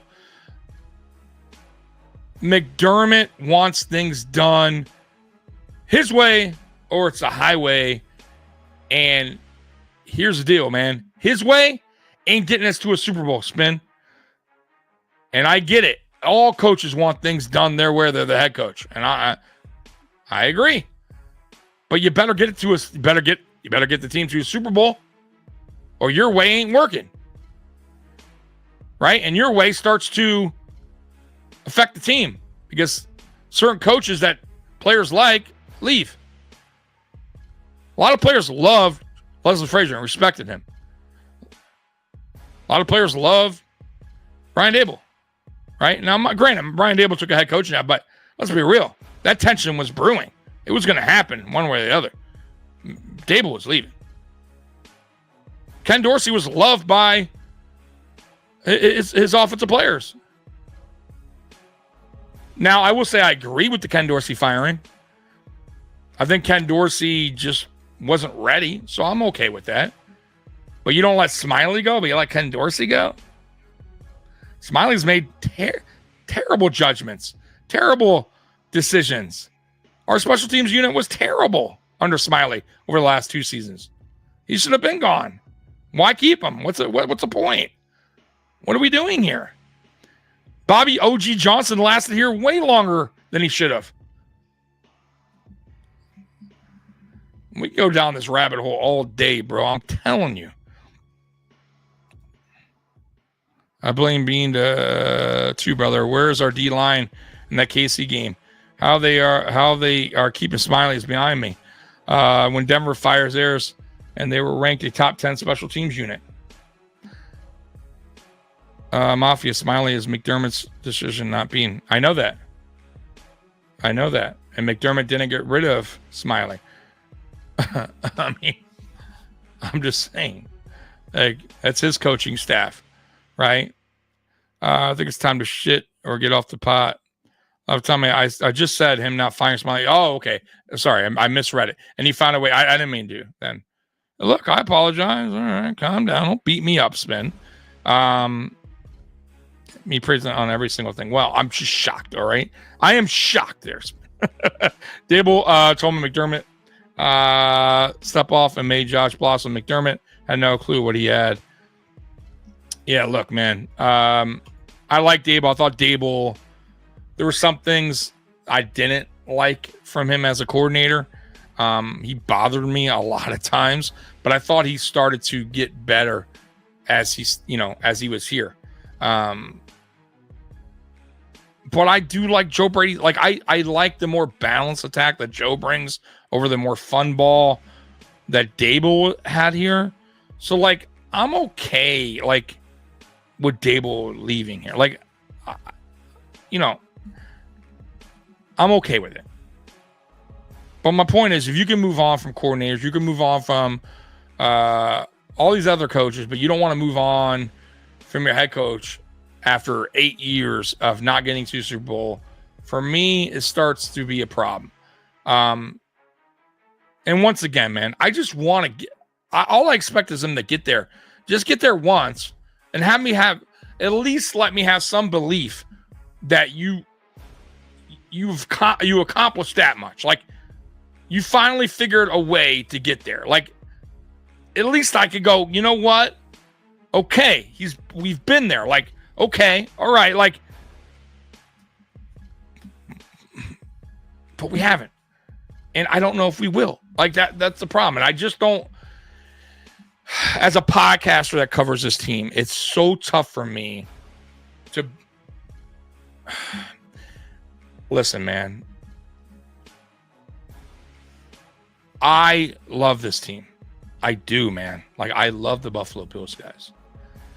I don't want to be a negative fan or a negative podcast, or I don't want to sit here every year and be like, oh, we're not getting to a Super Bowl. We're not getting to it. But I also don't want to be on the flip side being a rah-rah homer and just saying, guys, well, it's off season. If we can add this and this and this, then we have a really shot of making the Super Bowl this year. This is our year. Like, I can't keep doing that. Like, I don't even know if I've ever done that, but it sucks because they, at times, like this team that does draw, it kind of makes you at times in the season or like go, okay, I'm starting to really believe like things are different now and things could change. And, like, oh, he's changed a little bit and we're getting, we added this guy. Now we did this trade. But at the end of the day, it's the same result. And that's what is, it's tough for me to go in each season with that outlook of going, this is the year. This is the year. Super Bowl year. I'm confident that we'll make the playoffs. I'm confident we'll win the division. But beyond that, I'm lying to you guys if I said this is the year the Bills are a Super Bowl team. Even if, hypothetically, we got Myles Garrett. Let's say we did. Let's say somehow we pulled that off. which I don't think is going to happen, but let's say we did. I still would be on the fence with it because I don't trust McDermott. Like, I don't, like, and is that wrong? I mean, is it wrong? Tom just coming to grips that McDermott has a cult following. I have long ago, and you know the drought BS long gone. Yeah, I hate that. I hate when people bring up the drought years. Guys, listen. That drought shit is long. Is a long time ago. Okay, you could bring it up all you want in arguments. It's not going to hold anything to me. It doesn't mean anything at this point. We're way beyond that, right? We're way past that. We're a good team. We have one of the best quarterbacks in the NFL. There is no reason why this team, where I should feel like our coach can't get this team to a Super Bowl after going on 9 years. Like, yeah, it's crazy to me. That was the right call. I wanted Josh to sit the first year, but because of the crappy quarterbacks. Listen, I have no problem with Josh. Here's the problem, though, Spen. And it was a fuck up from the beginning. And Brandon Beane admitted it. So it's not like me just throwing this out there. The plan was never for Josh to start his rookie year. The plan was for AJ McCarron to start. AJ was so bad in practice and preseason, they traded him. They got what they could. And they went with Nate Peterman. But Nate Peterman, as we all know, was terrible. One of the worst quarterbacks ever in NFL history. He was so bad. But we all knew this, right? Like, this was no surprise. We knew this from 2017 when McDermott decided to go with Peterman over Tyrod Taylor for some reason. I have no idea why. And we knew when we saw Peterman out there how terrible he was in 2017. But yet they go with him in 2018 because I get it. You don't want to start Allen. But it was so bad. He was so bad. You can't throw that out there for 17 weeks. I think it was 17 weeks at the time, right? I don't think it was an 18-week season at the time. You can't throw that out there and expect fans to go to the games. You can't. And they had to make the change early to Josh Allen. And Josh Allen had to go through his rookie bumps, right, early. But they fucked that up. They should have probably gotten a more veteran quarterback at the time than AJ or stupid Nate Peterman. And they didn't do that. They fucked that up. They definitely fucked that up. But it is what it is. I don't even care about that. It's not like, you know, we all knew regardless that year was going to be the stepping stone, where things are starting to rebuild. We had no receivers, no help for Josh. The offensive line was not very good. I know we did. We still had McCoy, who we wound up getting rid of the following year. We weren't we didn't have a lot of weapons. I think Zay Jones, Robert Foster were the main weapons. Not very good. Who got one of the Super Bowl? I'm gonna pick the Chiefs, man, because it's even though I think Philly is the better team, the Chiefs always find a way to win. That time wasn't the best situation for a rookie quarterback, but Josh made it work. He did. I went to Josh Allen's rookie year. I went to Buffalo to watch them play the Lions, and I had a blast. I had great seats, and we won that game. Robert Foster caught a touchdown pass. Low scoring, rainy day, but I had a blast, man. And I got to see Josh Allen rookie year.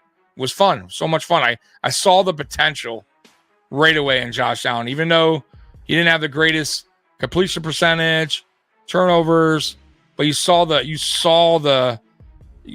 was special, right? You saw the special things that Josh Allen could do.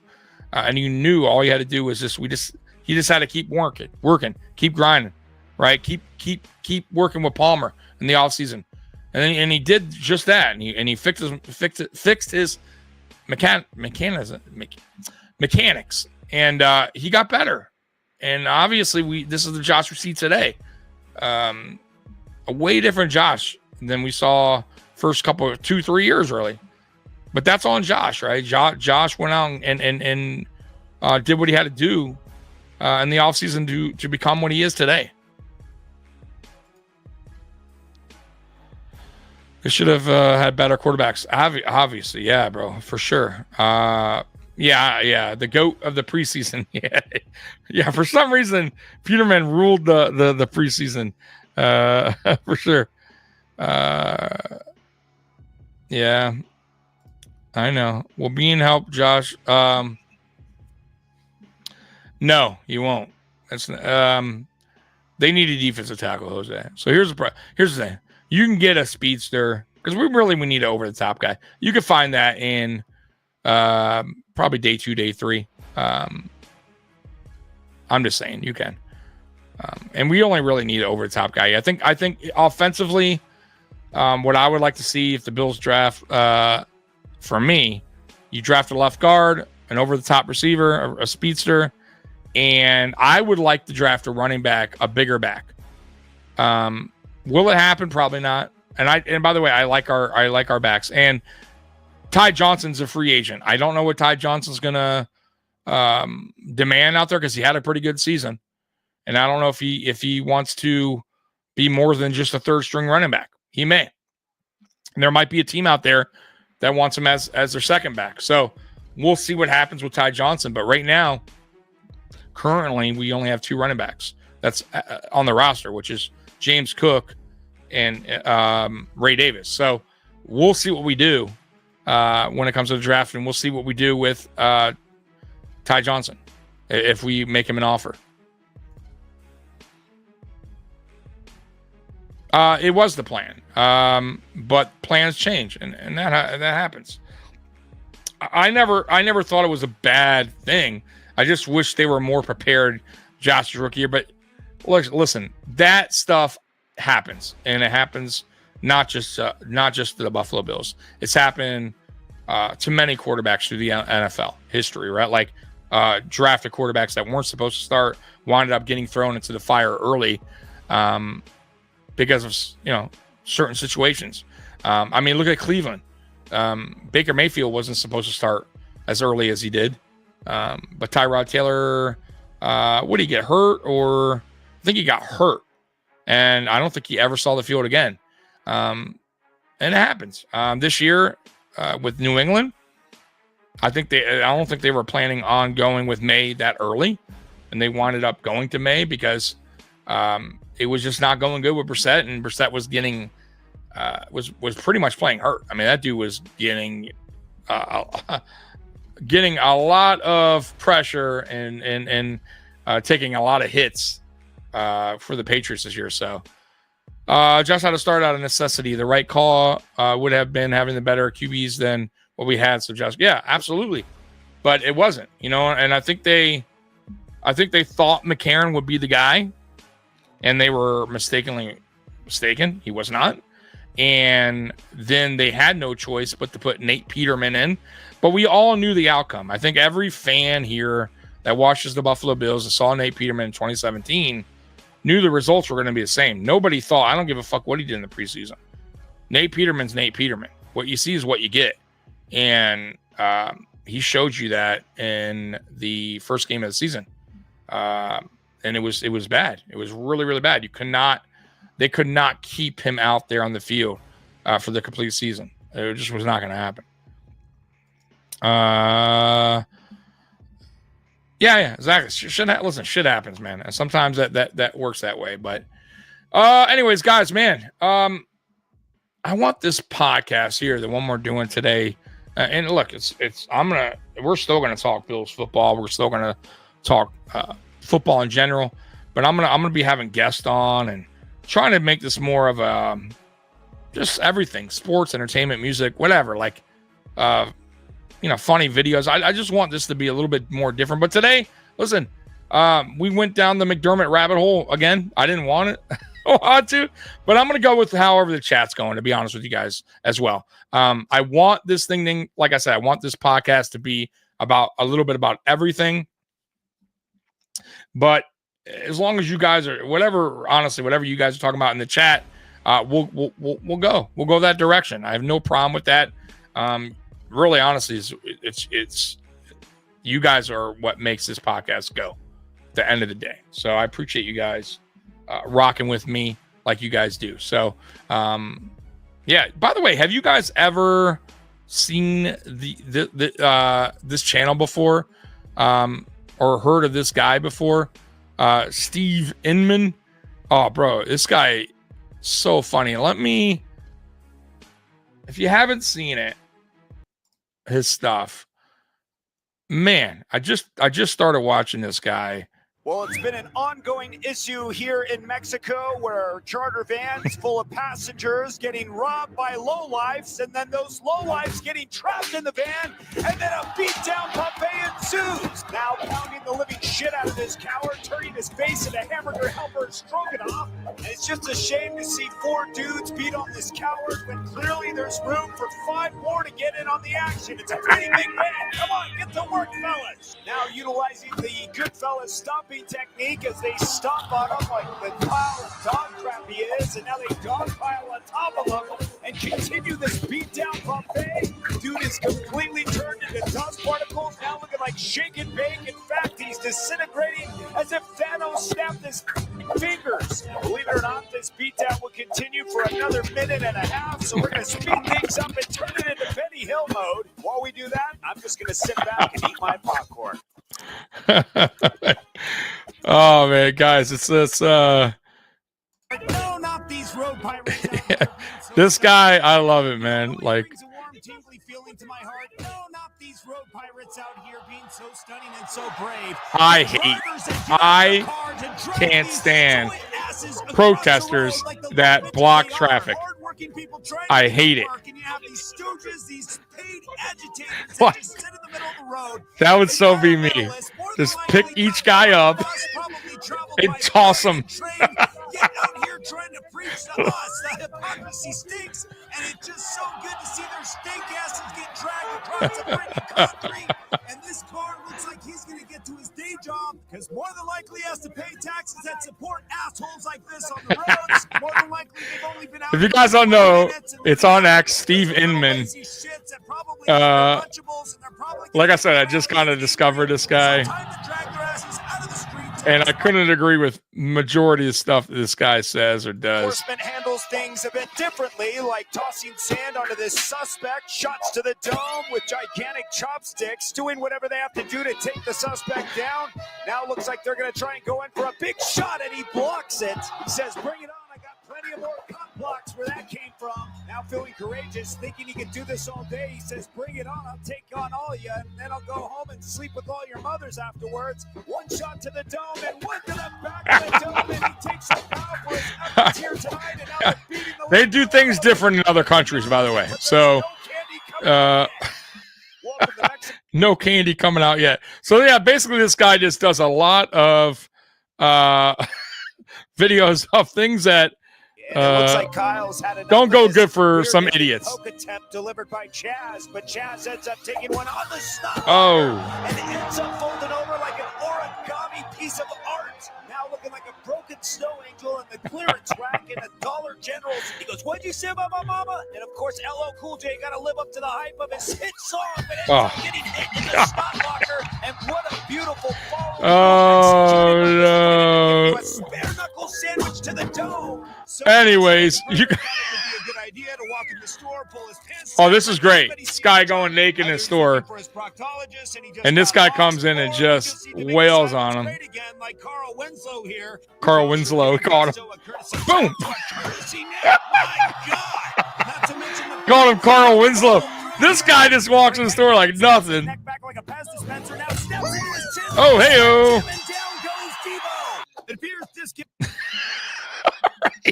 I had to play that for you guys. I'm sorry. It is just so great, man. So, if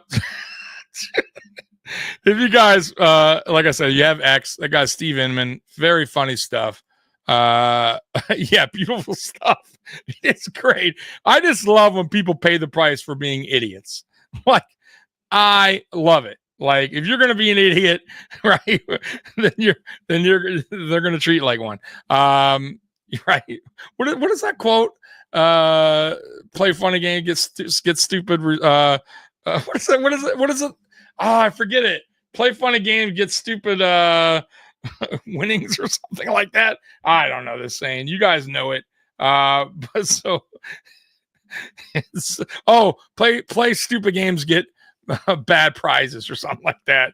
Oh my God. But anyways, guys, check that guy out.